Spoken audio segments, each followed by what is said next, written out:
আজকে আমি করব কালো জিরা ফোড়ন দিয়ে আলু দিয়ে ছোটো মাছের ঝোল।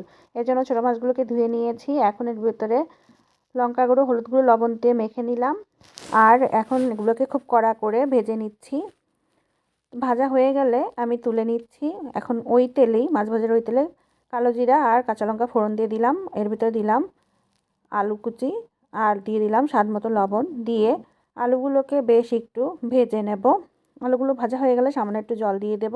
এখন এর ভিতরে গুঁড়া মশলা দেব, হলুদ গুঁড়ো, লঙ্কা গুঁড়ো, জিরার গুঁড়ো, ধনিয়ার গুঁড়ো দিয়ে মশলাটাকে বেশ ভালোভাবে একটু কষিয়ে নেব। যখন মশলা থেকে তেল ছেড়ে উঠবে তখন আমি ঝোলের জন্য পরিমাণ মতো জল দিয়ে দেব। জল দিয়ে এখন আমি 5-6 মিনিট মতো ফুটতে দেব। এরকম ফুটে উঠলে তখন আমি ভাজা মাছগুলো দিয়ে দেবো। ভাজা মাছগুলো দিয়ে তারপরে খুন্তির সাহায্যে মাছগুলোকে ঝোলের মধ্যে ডুবিয়ে দেবো। তারপরে 4-5 মিনিট জাল হতে দেবো। তারপরে নামিয়ে নেব। হয়ে গেল ছোটো মাছের তরকারি।